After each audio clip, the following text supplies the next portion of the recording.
नमस्कार दोस्तों, आप सभी का द एजुकेशन कैटलिस्ट में स्वागत है। मैं हूं पंकज उत्पल। दोस्तों, हम लोगों ने इससे पिछली क्लास में जब नेट का फर्स्ट पेपर कर रहे थे तो क्या देखा था, संप्रेषण देखा था और उसके जो की पॉइंट्स थे वो हम लोगों ने वहाँ पे समझे थे। और उसमें हमने देखा था कि किस प्रकार से क्वेश्चन क्या है संप्रेषण से पूछे जाते हैं। तो मेरी कोशिश ये है कि आपको ऐसे टॉपिक्स पहले करा दिए जाएँ, जैसा मोदी जी कहते हैं, जो कठिन लगते हैं, बाकी जिनके बारे में आप लोगों ने क्या है कम पढ़ा हुआ है। मेरी कोशिश यही है और उसी के क्रम में हम लोग आगे भी बढ़ रहे हैं। और मुझे उम्मीद है कि आप लोगों ने पिछली क्लास ज़रूर अटेंड की होगी संप्रेषण वाली।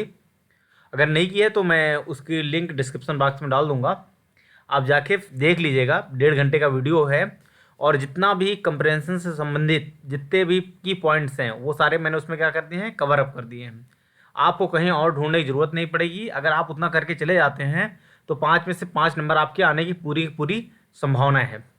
मैंने स्टेप बाय स्टेप जितना भी सिलेबस दिया हुआ था उसको कवर किया है। हमने जाना कि कंप्रेंस जो आपका संप्रेषण होता है कैसे अच्छा होता है, उसके लिए क्या क्या हमें जतन करने पड़ते हैं। अन्य सारे पॉइंट्स को भी हमने देखा कि संप्रेषण किन किन बिंदुओं से खराब हो सकता है, रैखिक संप्रेषण कैसे होता है, औपचारिक क्या होता है, अनौपचारिक कितना और कितने प्रकार का होता है। हमने जाना था औपचारिक संप्रेषण कितने प्रकार का होता है, 6 प्रकार का होता है। फिर हमने उसमें जाना था स्टार वाला, रिंग वाला, ये सारी चीज़ें हम लोगों ने वहाँ पे देखी हुई थी। तो मुझे उम्मीद है कि वो आपको समझ में आ गया होगा।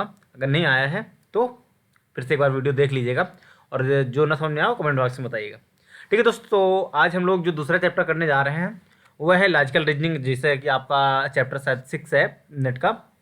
उसके अंदर एक अलग से पार्ट दिया हुआ है Indian logic source of knowledge, अर्थात जो भारतीय तर्कशास्त्र है उसमें जो ज्ञान का स्रोत है वो क्या है, उसके बारे में हम लोगों को पढ़ना है।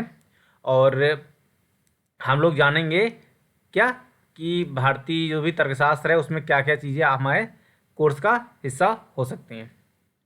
तो पहले तो हमें सिलेबस का नाम ही पता होना चाहिए, क्या है, भारतीय तर्कशास्त्र ज्ञान का साधन। और उसके बाद जो उसमें डिवीजन है वो आप लोगों ने पढ़ रखा होगा, नहीं पढ़ रखा तो मैं बता देता हूँ। उसमें क्या है, प्रमाण के बारे में दिया गया है। जैसा कि आपको पता है प्रमाण कितने प्रकार के होते हैं, भारतीय ज्ञान शास्त्र में 6 प्रकार के प्रमाण होते हैं। ठीक है, परसेप्शन 6 प्रकार से बनता है। पहला क्या होता है, जिसको बोलते हैं प्रत्यक्ष प्रमाण, जो आपको क्या बोलते हैं, आंखों देखी जिसको बोला जा सकता है। दूसरा आपको पढ़ना है अनुमान के बारे में पढ़ना है। ये अनुमान बाद में भी आपके काम आने वाला है क्योंकि आगे भी कुछ इसमें इसके बारे में अलग से दिया गया है। फिर उपमान के बारे में आपको पढ़ना होगा। फिर चौथा पॉइंट जिसके बारे में आपको पढ़ना है वो है आपका शब्द। पांचवा पॉइंट जिसके बारे में आपको पढ़ना है वो है आपका अर्थापत्ति। अर्थापत्ति का मतलब क्या हुआ, इम्प्लीकेशन से संबंधित। ठीक है, छठवां पॉइंट जिसके बारे में पढ़ना है वो आपको अनुपलब्धि के आधार पर कैसे हम क्या है प्रमाण प्राप्त करते हैं और ज्ञान की प्राप्ति करते हैं। तो इन सब के बारे में हमें क्या है इस सिलेबस में पढ़ना है जो कि दिया हुआ है।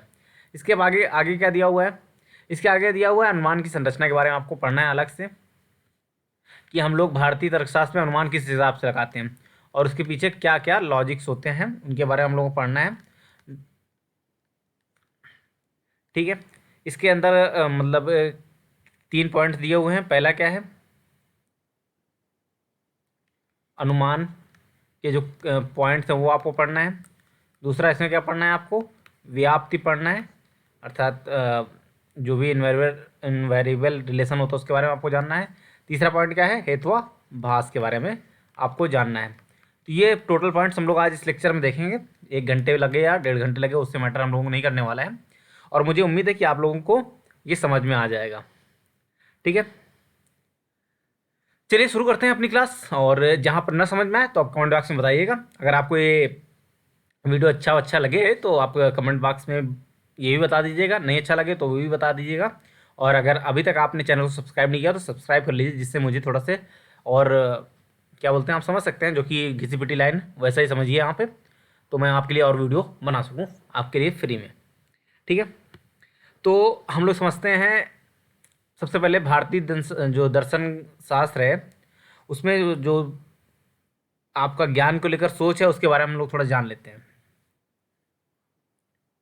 तो इंडियन फिलासफी जो फिलासफिकल स्कूल है, स्कूल से मतलब ये नहीं होता कि ये कॉलेज स्कूल टाइप में, मतलब क्या होता है जब हम आर्ट कल्चर वगैरह पढ़ रहे होते हैं तो वहाँ पर क्या स्कूल से तात्पर्य क्या होता है, जो एक टाइप की जो चीज़ें होती हैं उनको एक स्कूल के नाम से हम लोग क्या है डिनोट कर देते हैं।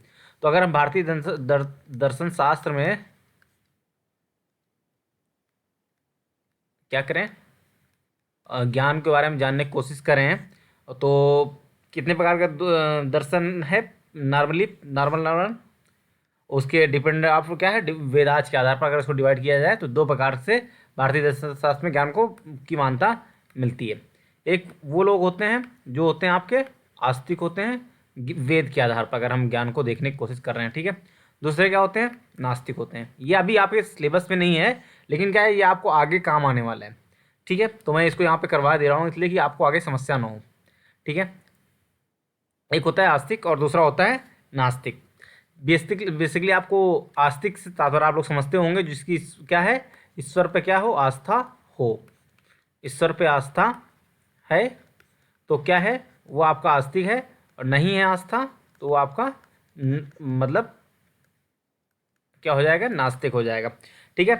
नास्तिक क्या कहा जाता है, हेट्रोडॉक्स बोलते हैं और उसको बोलते हैं ऑर्थोडॉक्स। जो आस्तिक स्कूल है उसके अंतर्गत टोटल जो प्राचीन दर्शन उसमें आपको पता होगा, आप लोगों ने हिस्ट्री पढ़ रखी होगी, तो मुख्यतः क्या है 6 दर्शनों की बात होती है।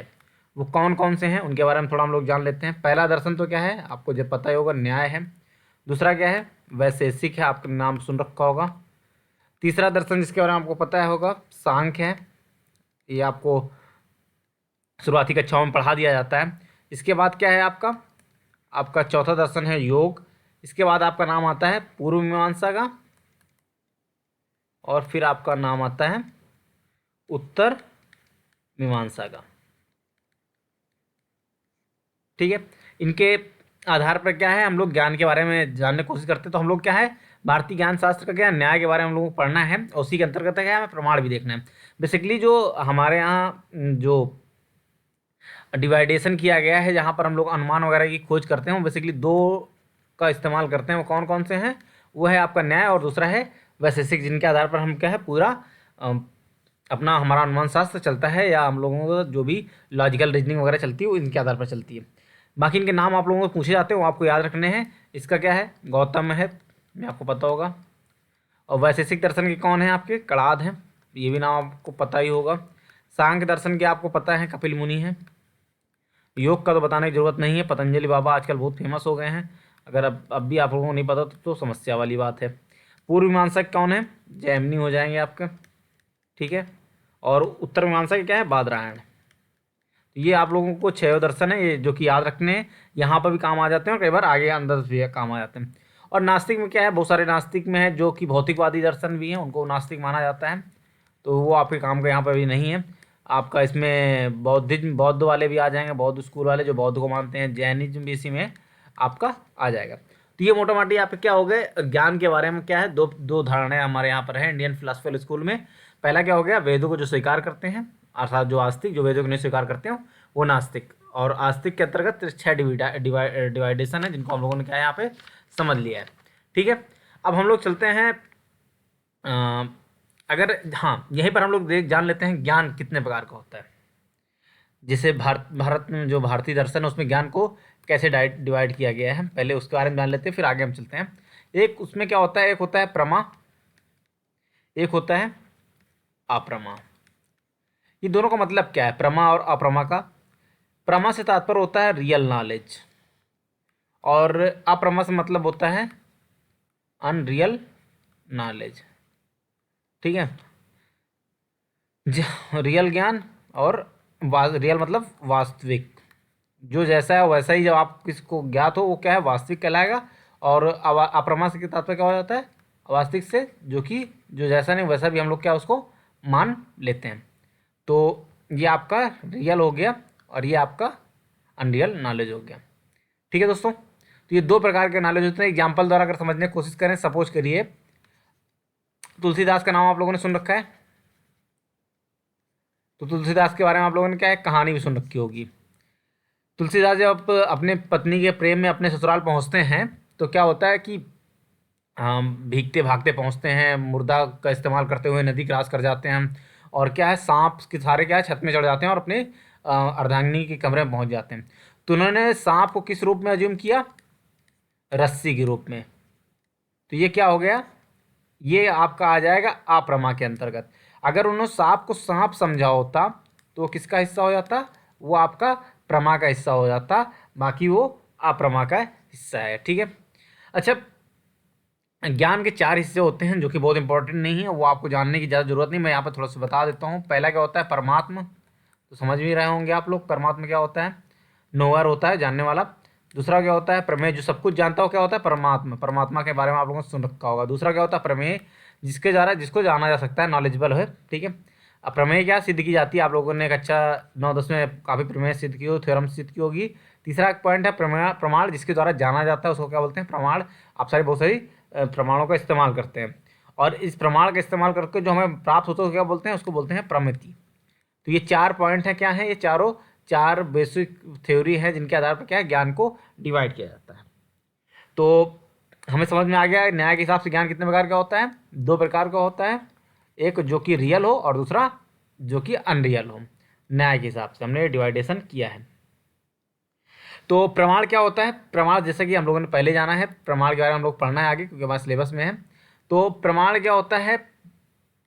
जो सत्य को प्राप्त करने में के सहायक हो, जो भी हमें सत्य प्राप्त करना है उसके बारे में क्या करते हैं? हेल्प करते हैं।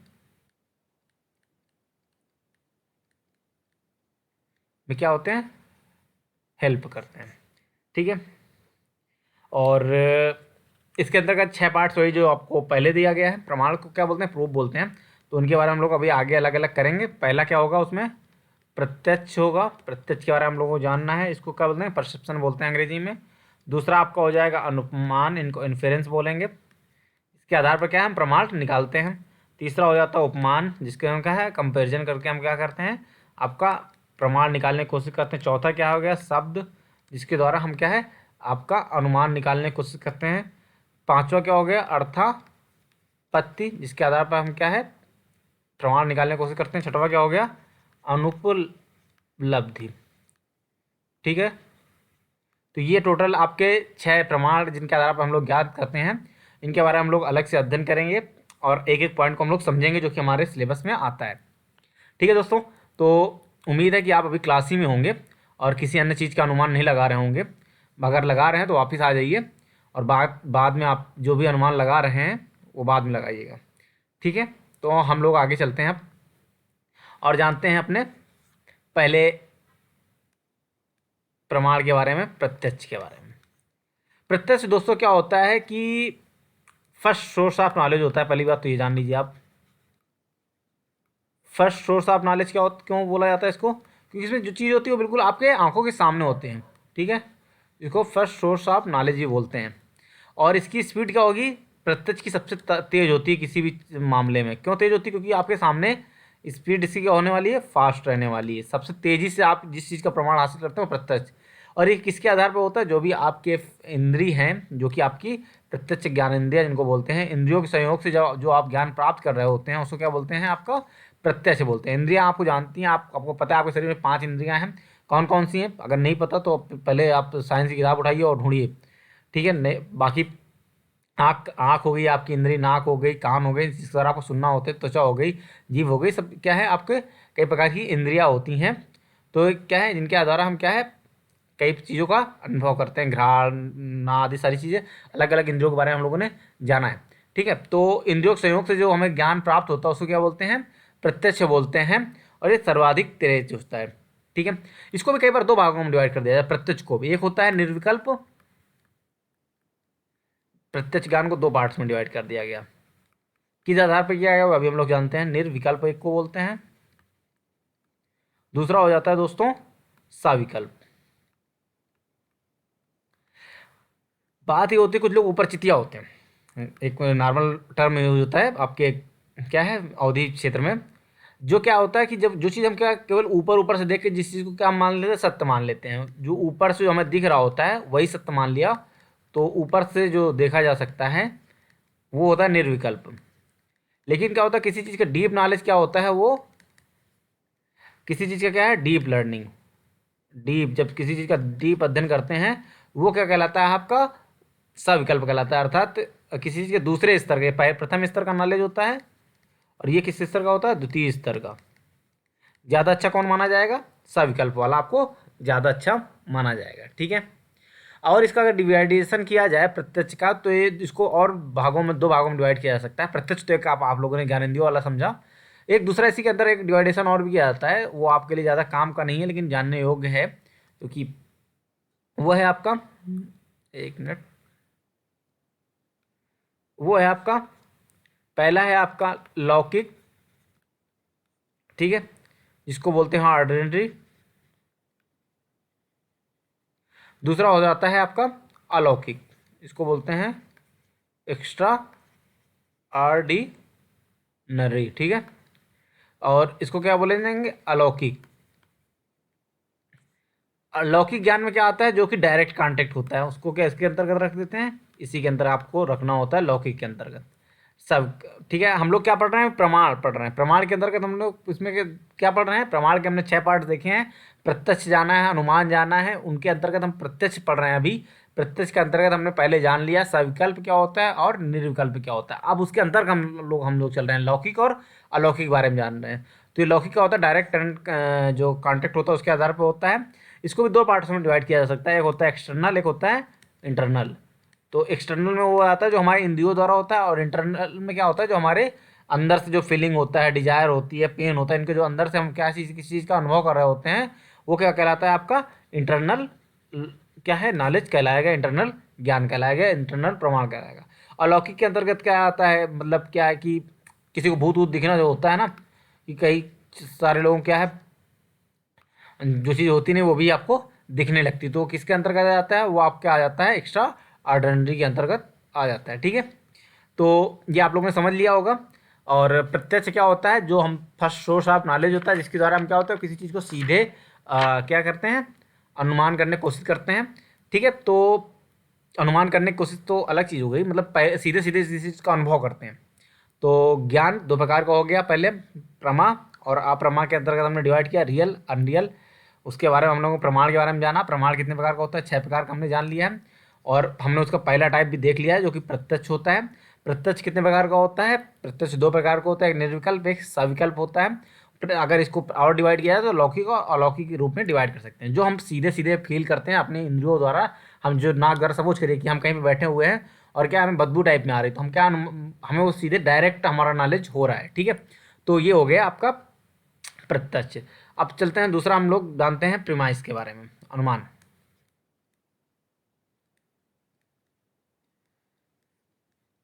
क्या होता है कि जब किसी दूसरे ज्ञान का उपयोग करते हुए, कुछ आपके पास नॉलेज ऑलरेडी है, ठीक है, किसी दूसरे ज्ञान का उपयोग करते हुए, मतलब जो आपको ऑलरेडी ज्ञान है का उपयोग करते हुए, जब हम कोई तीसरा क्या कर लेते हैं, ज्ञान की प्राप्त कर लेते हैं, करते हुए किसी थर्ड, मतलब सोर्स की प्राप्त करना, ठीक है, किसी तीसरे तीसरे ज्ञान की प्राप्ति।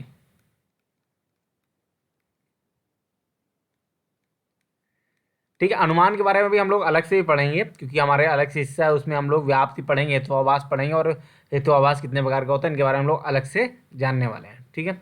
तो अनुमान क्या होता है, इसमें क्या है, एक मिडिल टर्म होता है, जिसके इस्तेमाल करके हम लोग क्या करते हैं, अपने ज्ञान तक पहुँचते हैं, अपने जो हमारा हेतु, जिसको हम जानना चाह रहे हैं उसके बारे में जानते हैं। ठीक है।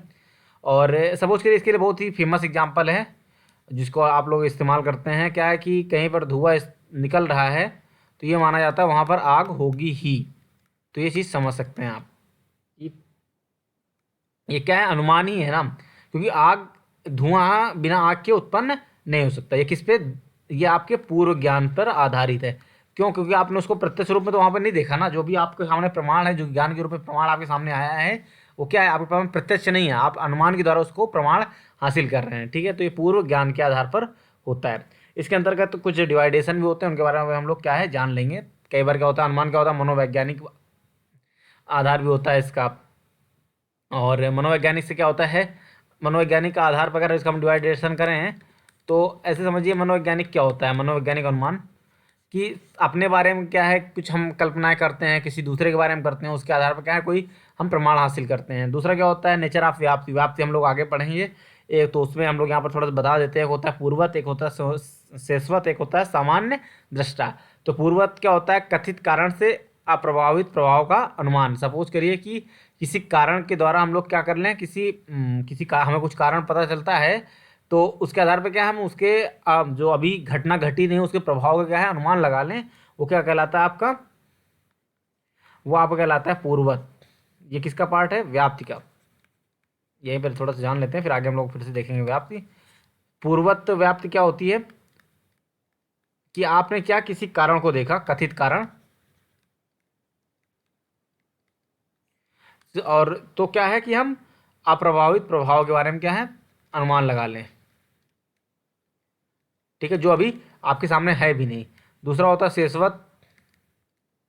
शेषवत में क्या होता है ये कि आपका कथित प्रभाव के आधार पर क्या है मतलब अप्रमाणित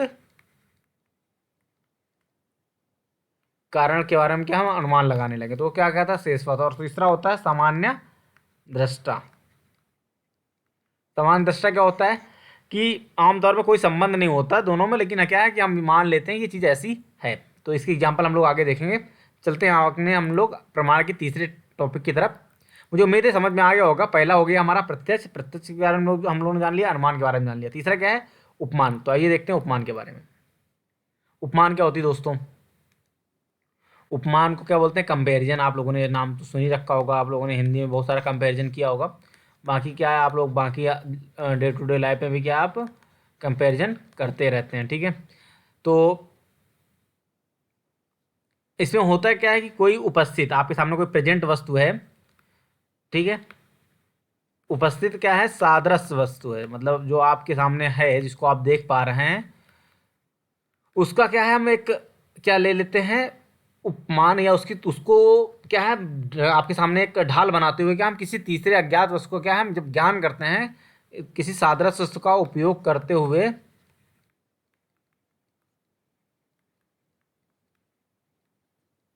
अज्ञात वस्तु का ज्ञान, जिसके बारे में हम बात कर रहे हैं, जो हमारा ऑब्जेक्ट नहीं है, जो मतलब जो जिस जिस जिस ऑब्जेक्ट के बारे में हम लोग बात कर रहे हैं वो वहाँ पर है नहीं, वो है नहीं, लेकिन हम क्या किसी अन्य ऑब्जेक्ट का उपयोग करते हुए क्या इसके बारे में अनुमान करते हैं। सपोज करिए मैं बात करता हूँ कि जिसने कंप्यूटर नहीं देखा हुआ है, फॉर एग्जांपल आप लोग समझ लीजिए, जिसने कंप्यूटर नहीं देखा हुआ है, अब उससे क्या बताएंगे आप कंप्यूटर किस प्रकार का होता है। सिंपल सी बात है, आप लोगों ने हाथी के पैर वाली कहानी सुनी होगी, तो वही चीज़ है। तो कंप्यूटर के बारे में अगर किसी को बताना तो सिंपल सी बात है कि क्या बताएंगे कि अगर उसने टीवी देखा हुआ है तो क्या बोलेंगे कंप्यूटर बिल्कुल टीवी के जैसा होता है। इससे क्या है आपको उसके बारे में आइडिया हो गया कि कंप्यूटर किस प्रकार का दिखता होगा। तो ये चीज़ क्या है, जब हम किसी अन्य वस्तु का इस्तेमाल करते हुए किसी क्या है आदर्श वस्तु को जो हमारे सामने उपस्थित नहीं है उसको क्या है ज्ञान कराते हैं, वो क्या कहलाता है आपका उपमान। तो अब इस टाइप के क्या है क्वेश्चन आते हैं सीधे सीधे, मतलब क्वेश्चन कैसे आते हैं, एक दो नंबर का क्वेश्चन आप क्या है यहाँ से सीधे सीधे आ जाता है कि निम्न में से कौन सा इसमें प्रमाण है, सादृश मतलब सॉरी प्रमाण, इसमें प्रत्यक्ष प्रमाण है, अनुमान है, उपमान है। तो उपमान कहाँ पर होगा, जब किसी आपको एक स्टेटमेंट दे दिया जाएगा और उसके आधार पर क्या है आपको अनुमान लगाने के लिए कहा जाएगा, बताने के लिए कहा जाएगा इसमें कौन सा प्रमाण है। तो मतलब दो स्टेटमेंट दे दिया गया है, उसके आधार पर आप क्या है बताएंगे इसमें कौन सा प्रमाण है। ठीक है, तो ये हो गया आपका उपमान, जब जिसमें क्या है कंपैरिजन किया जाए किसी से, किसी के तुलनार्थक तुलना के रूप में किसी अन्य का क्या है ज्ञान कराया जाए, तो वो क्या हो जाता है आपका उपमान हो जाता है। चलिए अगले पॉइंट की तरफ चलते हैं हम लोग। अगला पॉइंट हमारा क्या है, शब्द, वर्ड। हम लोग थोड़ा जान लेते हैं शब्द के बारे में अब।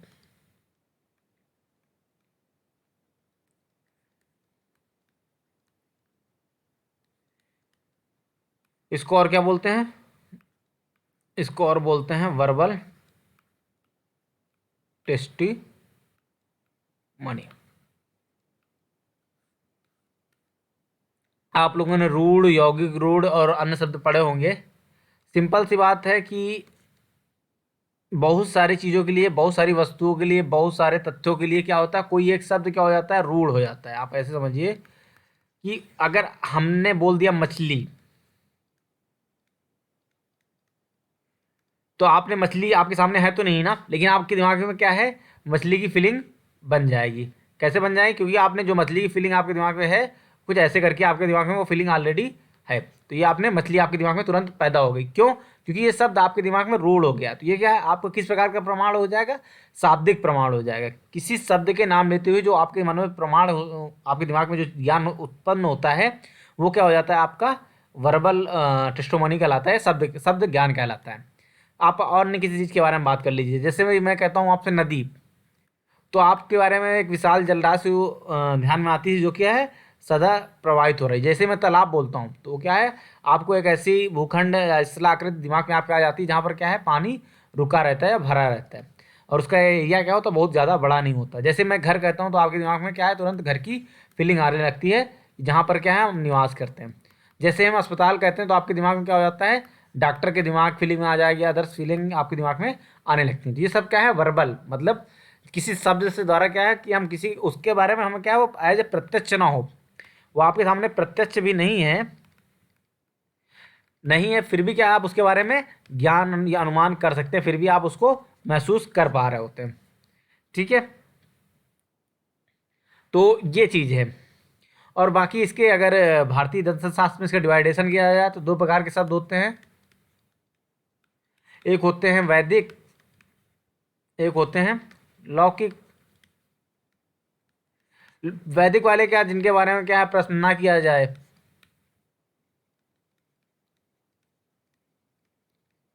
वो आपके क्या कहलाएंगे, वो आपके वैदिक शब्द कहे जाएंगे। और लौकिक क्या होते हैं, जिनके बारे में क्या है, हम शब्द क्या क्वेश्चन मार्क कर सकते हैं, क्वेश्चन मार्क इनके बारे में कर सकते हैं, इनके बारे में क्वेश्चन मार्क नहीं कर सकते हैं। सिंपल से बारे, वेद चार हैं, वैदिक हैं, भगवान विष्णु ये करते हैं वो करते हैं, इनके बारे में क्या आप प्रश्न नहीं कर सकते। तो वो शब्द क्या है, उनके लिए फिक्स हो गए हैं।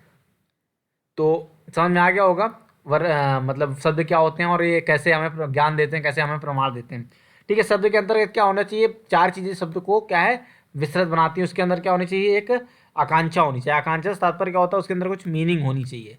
अगर हम क्या र र बोल दें, तो रा से र बोलने से क्या आपके अंदर कोई किसी तथ्य की, किसी वस्तु की, किसी प्लेस की क्या आपके दिमाग में कोई फीलिंग नहीं बन रही, तो आकांक्षा का होना जरूरी है। दूसरे अंदर क्या है, शब्द के अंदर क्या है, योग्यता होनी चाहिए, कि क्या है वो आप तक अपनी बात को पहुंचा सके। ठीक है, तो योग्यता से मेरा मामला ये है कि कंट्राडिक्टरी नहीं होना चाहिए। मैंने कुछ चीज़ बोला, वो कहीं चार जगह घोल घास पेश नहीं होना चाहिए उसमें। ठीक है, तीसरी चीज़ क्या होनी चाहिए, सन्निधि होनी चाहिए। सन्निधि से तात्पर्य ऐसा आप समझिए कि होना चाहिए कि सपोज करिए मैं कुछ बोल रहा हूँ, अब हमें बोलना है लोटा, हमें बोलना है कमल, हमें बोलना है रामचरितमानस, हमें बोलना है अम, तीसरा। अब हम इनके बारे में क्या है कि सन्निधि नहीं है। सपोज लोटा में बोलना है, तो लो बैठे हुए हैं, फिर बोल रहे हैं टा। कमल बोलना है क म ला, वही तो ये क्या है, मामला गड़बड़ा जाएगा। रामचरित मानस, इस टाइप से क्या है, आपको नहीं करना। समझ में आ रहा है ना, ये एक कंटिन्यूटी होनी चाहिए। और क्या होना चाहिए, एक तात्पर्य उनके साथ जुड़ा होना चाहिए, किस तात्पर्य में आप इसकी शब्द का इस्तेमाल कर रहे हैं। तो ये क्या है, शब्दों से जुड़ी हुई चीज़ें हैं, जिनके बारे में हम लोगों को जानना था। और ये क्या है, आपको किस प्रकार से ज्ञान प्रस्तुत करते हैं, हमने यहाँ पर जान लिया। तो अगर नहीं समझ में आया, तो आप लोग क्या है बताइएगा, मैं इसके बारे में फिर से चर्चा कर दूंगा, या कमेंट बॉक्स में जैसा भी हो बताइएगा। ठीक है दोस्तों, बाकी अगला पॉइंट हम लोग जान लेते हैं। अगला पॉइंट क्या है, जिसके बारे में हम लोगों को पढ़ना है, वो है आपका, हम लोगों ने चार देख लिए हैं, शब्द के बारे में भी हम लोग क्या है जान चुके हैं। अगला हम जिसके बारे में करने जा रहे हैं, वो है आपका, वो है अर्थापत्ति।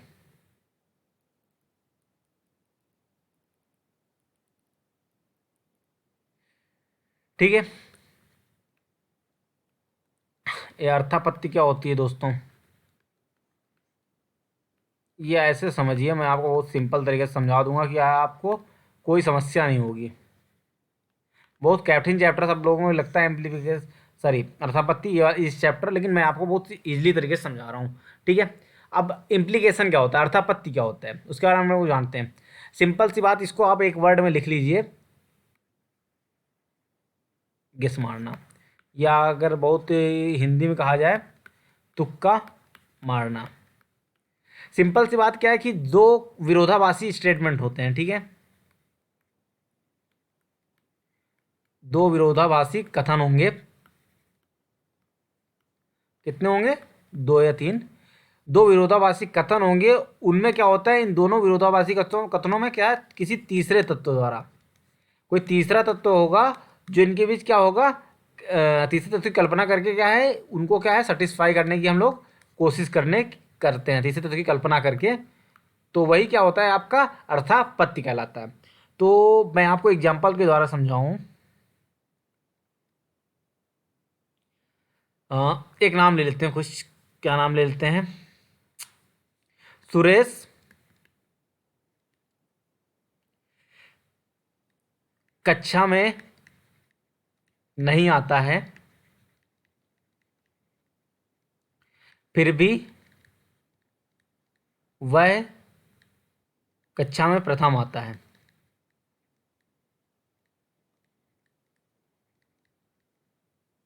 कक्षा में नहीं आता अर्थात वो उसका अटेंडेंस क्या है, 0 है, और वो फिर भी वो क्लास में फर्स्ट डिवीजन क्या हो जा रहा है, पास हो जा रहा है, ठीक है।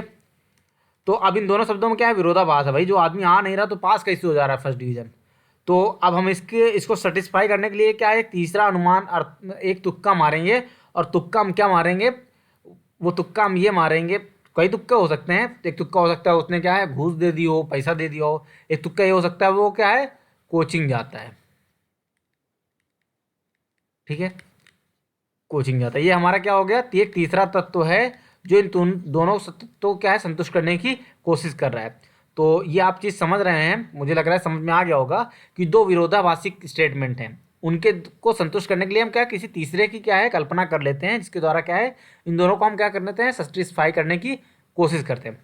तो मुझे उम्मीद है ये आपको बहुत सारे लोगों को नहीं समझ में आया होगा। एक बार फिर से बता देता हूँ कि जब दो विरोधाभासी स्टेटमेंट अलग अलग बात दिशाओं में जा रहे हों, उनको जो किसी तीसरे तत्व की कल्पना करके क्या है हम उनको सेटिस्फाई करने की कोशिश करते हैं, तो उसको क्या बोलते हैं, भारतीय तर्कशास्त्र में अर्थापत्ति करते हैं। उसके द्वारा हम क्या है ज्ञान की प्राप्ति करते हैं। तो ये हो गया आपकी अर्थापत्ति, ठीक है। अगर दोस्तों नहीं समझ में आया तो और किसी एग्जाम्पल के द्वारा इसको समझ लेते हैं। मैं समझता हूँ पंकज हाँ, इस समय जो टाइम चल रहा है, कोविड का टाइम चल रहा है, या आप ऐसे समझिए कि हाँ रोजा वोजा का टाइम चल रहा है, या आप नवरात्र चल रही है, तो इस समय क्या बहुत सारे लोग व्रत रहते हैं, ठीक है। अब ये कह दिया जाए कि पंकज दिन में नहीं खाता है,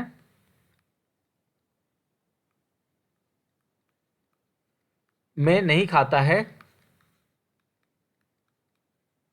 फिर भी वह मोटा होता जा रहा है। अब ये दोनों अलग अलग स्टेटमेंट हैं। अब इसके लिए क्या हम एक तीसरा स्टेटमेंट ले आएंगे और क्या कह देंगे, पंकज रात में खाता है।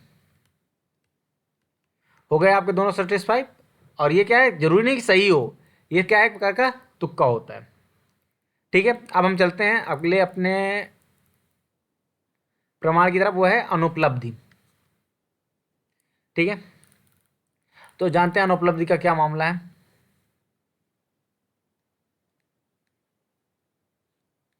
अनुपलब्धि,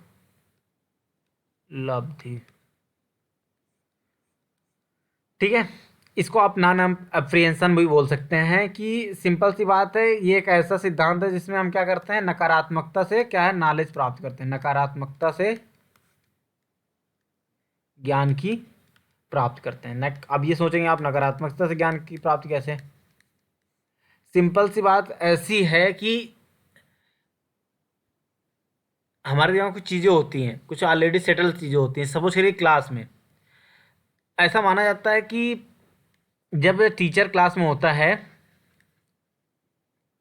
जब टीचर क्लास में होता है तो क्या होता है, आपका शोर नहीं होता है, ठीक है, शोर नहीं होता है,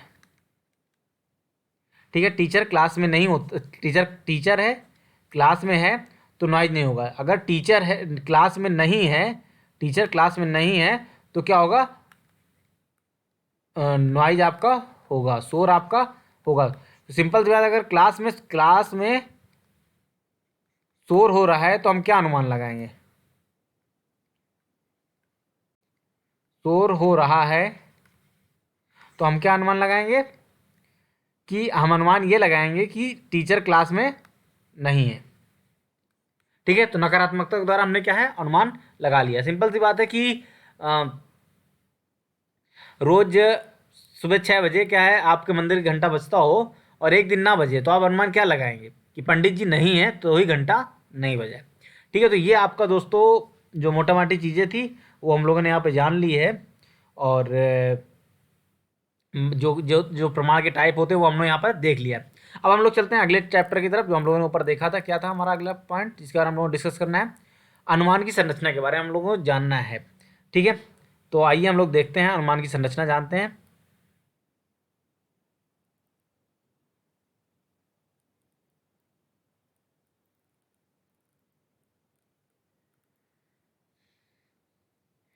अनुमान हम लोगों ने इससे पहले थोड़ा भी जान लिया था, कुछ और हम लोग यहाँ जानते हैं। अनुमान की अंग्रेजी क्या होती है? पहली बात तो ये जान लीजिए, वहाँ पर भी जान लिया था हम लोगों ने। अनुमान की अंग्रेजी होती है आपकी इनफेरेंस। अगर हम लोग इस अनुमान का संधिविच्छेद करें तो क्या हो जाएगा दोस्तों? अनुमान का संधिविच्छेद हो जाएगा अनु प्लस मान। अनु का अर्थ क्या होता है? पश्चात। और मान का अर्थ क्या होता है? ज्ञान, अर्थात पश्चात ज्ञान। ठीक है, अर्थात क्या है कि किसी चीज़ के बाद में जो हमें ज्ञान की प्राप्ति होती है वो क्या है, आपका अनुमान कहलाता है। तो अनुमान आपको समझ में आ गया? फिर से एक बार समझ लेते हैं कि ये तो हम लोगों ने उसका डिवाइडेशन कर दिया, यहाँ पर संधि वगैरह समझ ली। सिंपल सी बात है कि किसी के पूर्व ज्ञान के बाद जो हमें किसी अन्य की ज्ञान की जो प्राप्ति होती है वो आपका क्या कहलाता है? आपका अनुमान कहलाता है। तो इसके तीन अनुमान के संरचना में तीन तत्व जो होते हैं बहुत महत्वपूर्ण होते हैं। वो क्या है? संरचना से पहले हम जान लेते हैं टाइप ऑफ इन्फेरेंस।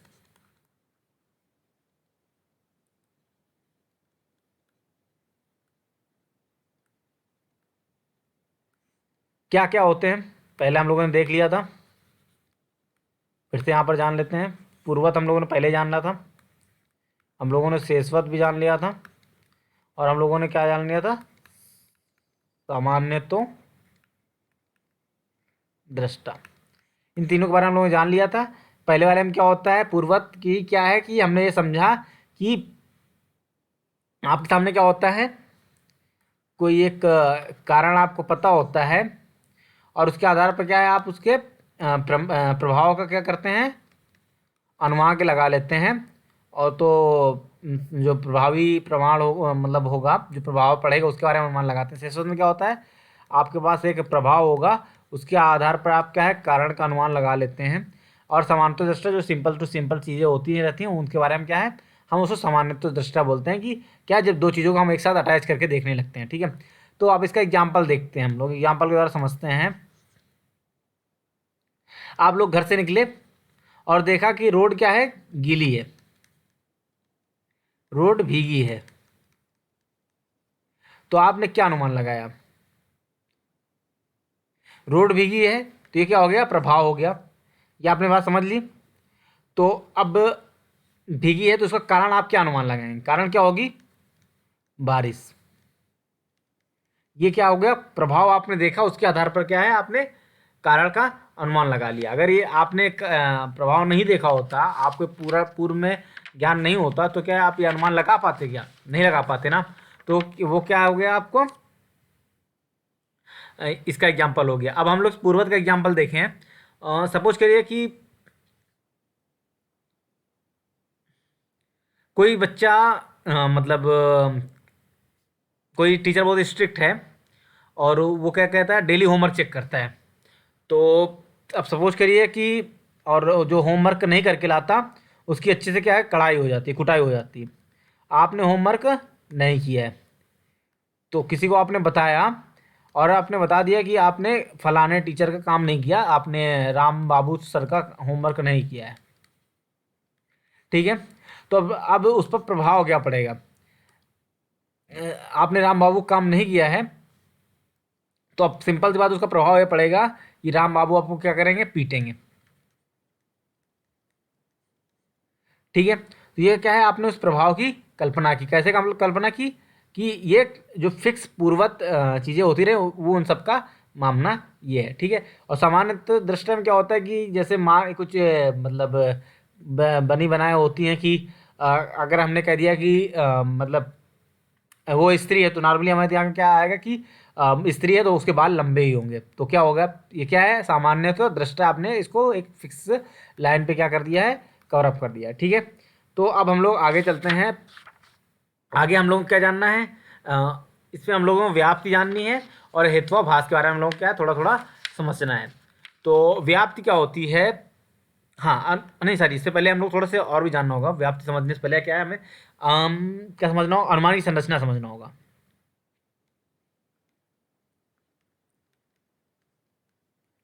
अनुमान की संरचना किन किन बातों पर निर्भर करती है, वो तीन बातों पर निर्भर करती है। पहला हो गया आपका साध्य, दूसरा हो जाएगा आपका पक्ष, तीसरा हो जाएगा आपका हेतु। साध्य क्या होता है, आपका मेजर टर्म होता है, मुख्य पद हो जाता है। पक्ष क्या होता है, आपका माइनर टर्म हो जाता है। और ये क्या हो जाता है, हेतु क्या होता है, मिडिल टर्म हो जाता है, जिसका इस उपयोग करते हुए हम लोग क्या करते हैं, कंक्लूजन निकालते हैं। कंक्लूजन आप लोग समझते हैं,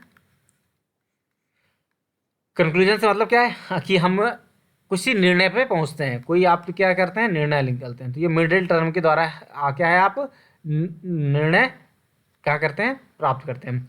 तो साध्य पक्ष और हेतु के द्वारा क्या है, अनुमान की संरचना बनती है। तो क्या है, आप लोग अभी भी जब भी ए ई आई ओ वाले देखते होंगे, जो आप लोग मतलब रीजनिंग करते होते हैं कि दो स्टेटमेंट दे दिया गया तो उसके बाद तीसरा वाला, तो इसी सब का इस्तेमाल करते होते हैं, मिडिल टर्म निकालते हैं। और साध्य क्या होता है, जो कि 100% होता है, माइनर क्या होता है, जो 50% होता है, मिडिल टर्म क्या होता है, इन दोनों के बीच में जो कॉमन होता है 50% के, ऐसा आप इसको समझ सकते हैं। ठीक है, तो अब हम लोग चलते हैं आगे अगले टर्म में, व्याप्ति। अब इन्हीं के इस्तेमाल करते हुए व्याप्ति के बारे में हम समझ पाएंगे। अगर हम इनके बारे में नहीं जानते होते तो व्याप्ति हम नहीं समझा पाते आपको। ठीक है, अगर जो आपका मिडिल टर्म है, ये आपका जो भी आपका मिडिल टर्म है, ठीक है, मिडिल टर्म का मेजर टर्म के साथ हेतु का संबंध है, तो व्याप्ति है। तो व्याप्ति है, हेतु का संबंध है, तो मिडिल टर्म का मेजर टर्म के साथ हेतु का संबंध है, तो व्याप्ति है, वरना नहीं। सिंपल सी बात ये है, इसका एग्जाम्पल फिर वही हम पुराना घिसा पिटा एग्जाम्पल रखिए, याद रखिए, तो काम हो जाएगा आपका। देखिए, व्याप्ति का क्या है, अनुमान का सबसे बड़ा भाग होता है। पहली बात तो ये समझ लीजिए, अगर व्याप्ति वहीं पर होगी जहाँ पर वो अनुमान, वहीं पर आप लगा सकते हैं जहाँ पर व्याप्ति होगी। अगर व्याप्ति नहीं है तो अनुमान आप लगा ही नहीं सकते। ठीक है, तो सिंपल सी बात क्या है कि जैसा मैंने पहले बताया,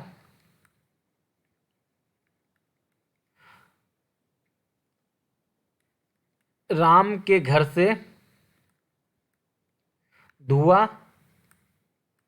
निकल रहा है, तो अब आप अनुमान क्या लगाएंगे, आप अनुमान क्या लगाएंगे कि वहां पर आग लगी होगी या आग जल रही होगी। तो ये आपका क्या हो गया, अनुमान हो गया। तो अब इसमें क्या है, जो आपका धुआं हो गया वो व्याप्त कहलाएगा। व्याप्त से तात्पर्य क्या होता है, जो कि कम जिसका प्रसार होता है, और दूसरा क्या होता है, व्यापक।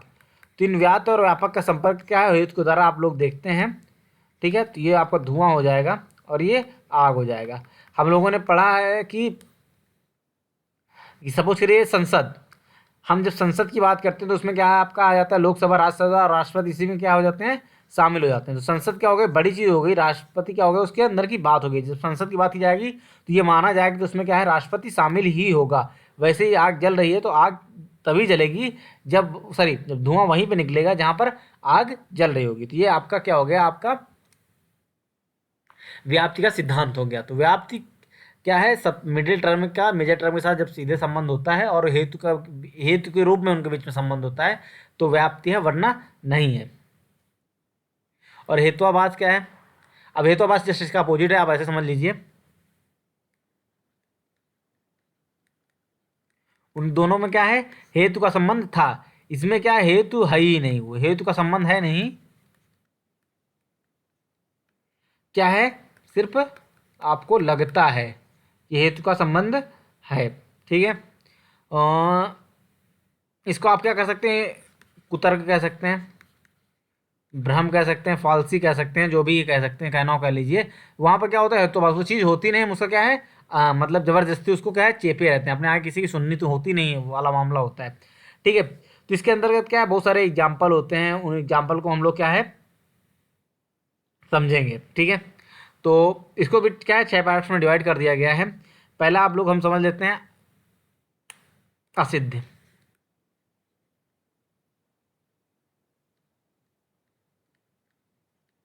असिद्ध में होता क्या होता है, कुछ भी सिद्ध नहीं होता। कुछ भी सिद्ध होने का मामला ये समझिए कि उसमें कुछ भी वास्तविक नहीं होता, मतलब हेतु ही उसमें वास्तविक ना हो, जिसके द्वारा यह है तुलना की जा रही हो, वो ही क्या वहाँ पर वास्तविक ना हो, तो वो आप क्या कहलाएगा, असिद्ध कहलाएगा। आप मतलब ऐसे समझिए कि जो उसका मैं जैसे मैंने हेतु वाला वर्ड आपको बताया था, वो क्या है, उसमें गए भी हो, मतलब जिससे हम तुलना कर रहे हो वो हेतु, जिसके बारे में हम लोग सोचने की कोशिश कर रहे हैं, वो क्या वास्तविक ही ना हो, क्या हेतु, तो वहां पर क्या होगा, असिद्ध हेतुआभास होगा।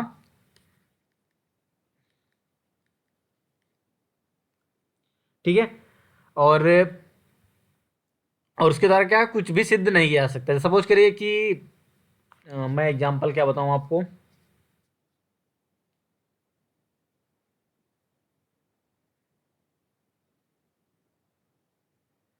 राम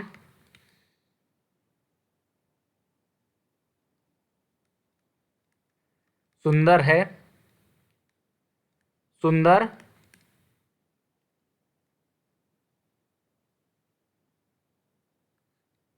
सुंदर पर्वत है, इसलिए राम क्या है, पर्वत है। तो ये क्या है, इनमें कुछ जो इनका हेतु है, जिसका नाम क्या है, जिनको हम बीच का मिडिल टर्म जिसको कह रहे हैं, सुंदर क्या है, मिडिल टर्म है, आपको पता है। इनमें क्या है, कोई संबंध नहीं है, क्यों, क्योंकि ये संभव ही नहीं है, असिद्ध है, इसीलिए इसको क्या कहा जाएगा, इसको क्या हेतुआभास को असिद्ध हेतुआभास। अब दूसरा हेतुआभास के बारे में हम लोग जान लेते हैं, वो क्या होता है, सद्या विचार। इसको क्या बोलते हैं, जब अपवाद हो, मतलब सिंपल सी बात है कि एक एग्जांपल जो बहुत नॉर्मली दिया जाता है, बहुत आप लोगों ने सुन रखा होगा, कि सभी दो पाए क्या होते हैं, बुद्धिमान होते हैं।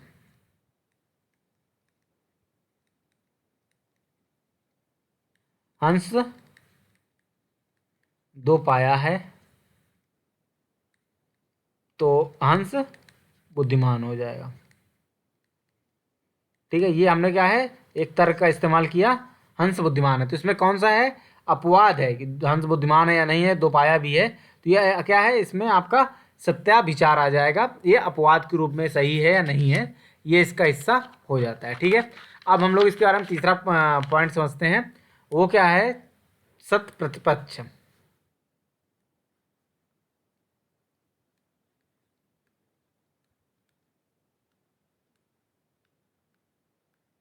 अब ये सत प्रतिपक्ष क्या होता है, अ,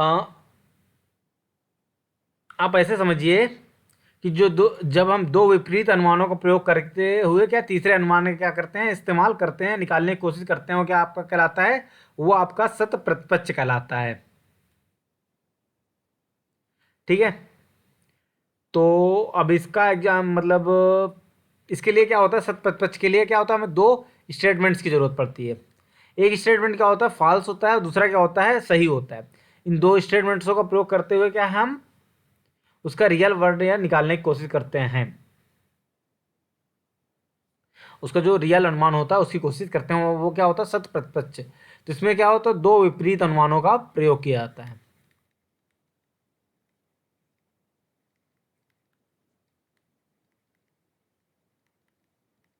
प्रयोग जिसके द्वारा क्या है, हम अनुमान लगाते हैं।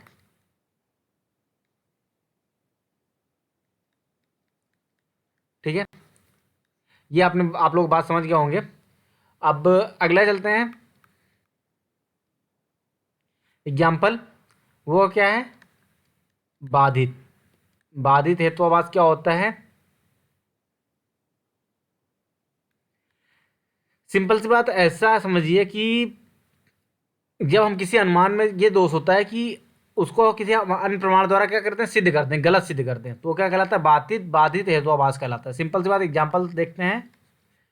एग्जाम्पल जो नॉर्मली इस्तेमाल किया जाता है, सभी द्रव्य ठंडे होते हैं। आग क्या है? आपका द्रव्य है, इसलिए आग ठंडी है। हमने क्या है, इसके द्वारा क्या सिद्ध कर दिया कि ये क्या है? गलत है। अनुमान में क्या है? दोष है। क्या है? दूसरे स्टेटमेंट का प्रयोग किया, आग द्रव्य है और द्रव्य ठंडे होते हैं, तो आग ठंडी, आग ठंडी होती है क्या? नहीं, आग तो क्या होती है? गर्म होती है। तो एक अनुमान दोष दूसरे वाले को क्या कर रहा है? बाधित कर रहा है। अब पांचवें की तरफ चलते हैं हम लोग, विरुद्ध। ठीक है, तो इसमें जो हेतु होता है वो क्या होता है? साध्य का खंडन करने वाला होता है। जो भी साध्य है, जो भी मेजर टर्म है, उसका क्या करे? खंडन करने वाला होता है। वो क्या कहलाता है? आपका विरुद्ध कहलाता है।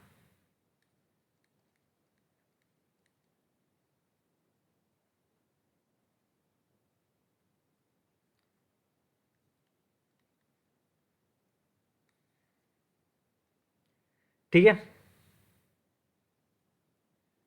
तो इसमें इस तरह इससे होता क्या है, जब जो आपका हेतु साध्य को खंडन करने वाला, तो इससे क्या होता है? अनुमान में क्या आ जाता है? आपका दोष आ जाता है।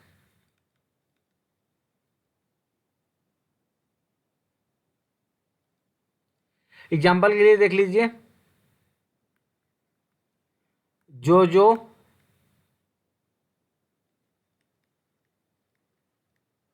उत्पन्न होते हैं वे नित्य होते हैं। शब्द उत्पन्न होते हैं,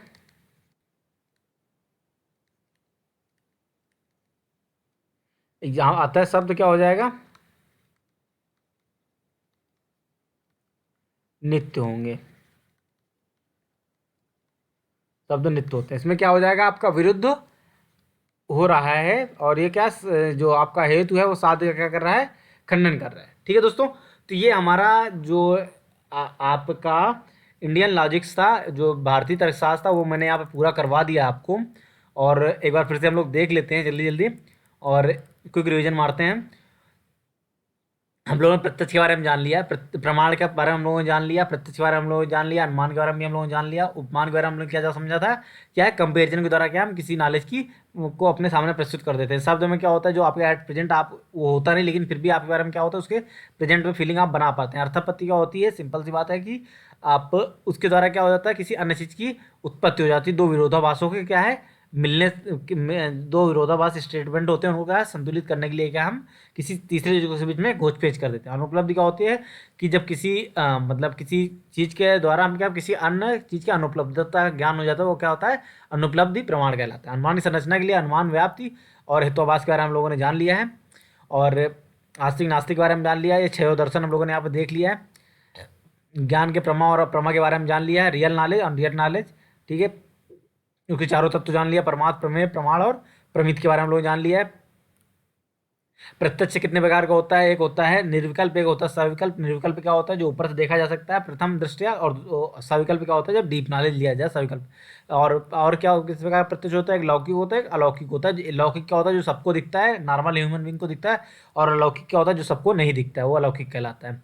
कुछ लोग कहते हैं ना कि हमको देवता दिखाते हैं, तो वो वाली बात आप समझिए।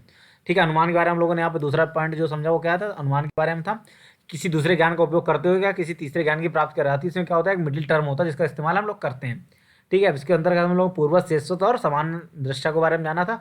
उपमान क्या है? कंपेरिजन के द्वारा क्या है? हम उपयोग करते हुए किसी तीसरे अज्ञात उसका क्या करते हैं? ज्ञान करते हैं कि ऐसी ही होगी। शब्द के बारे में हम लोगों ने जान लिया था, कोई रूढ़ हो जाता है, किसी अन्य चीज़ का बोध कराने लगता है। ठीक है, आगे हम लोगों ने अर्थापत्ति क्या होता है? विरोधाभासी कथनों द्वारा तुक्का मार के हम किसी चीज़ का स्टेटमेंट निकाल लेते हैं। और अनुमान के बारे में हम लोगों ने जान ही लिया है।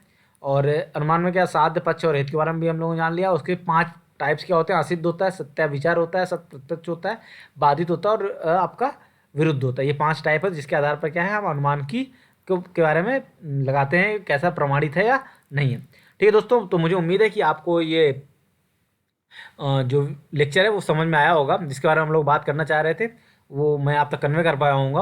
अगर आपको ये वीडियो अच्छा लगा हो तो प्लीज़ दोस्तों आप इसको लाइक करिएगा, अपने दोस्तों के साथ शेयर करिएगा और चैनल को सब्सक्राइब करिएगा, जिससे क्या है आपको इस तरह के वीडियो और प्राप्त होते रहें। और जहाँ पर भी कमी हो तो प्लीज़ कमेंट बॉक्स में ज़रूर बताइएगा, मुझे आपके कमेंट की प्रतीक्षा रहेगी।